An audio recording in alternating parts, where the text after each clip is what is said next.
నోటీసులు ఇస్తాం టీడీపీ ఆయన ఎస్సీ అని చెప్పి ఎవరో చెప్తే ఆయన కిందే పెట్టి అవమానపరిచారు.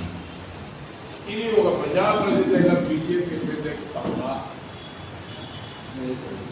ఓ పక్క ఆర్ఎస్ఎస్ భగత్ గారు ఒకే గుడి ఒకే శ్మశానం అంటే ఇవన్నీ మాటల వరకే పరిమితమా? స్థాయిలో నీ కార్యకర్తలు నీ నాయకులు ఏం చేస్తున్నారో ఒకసారి భగత్ గారు చూడండి. ఇంకా 2025లో కూడా ఇంకా కుల వ్యవస్థ ఏమి ఇదంతా కన్ను రగులుతుంది అర్జున తర్వాత.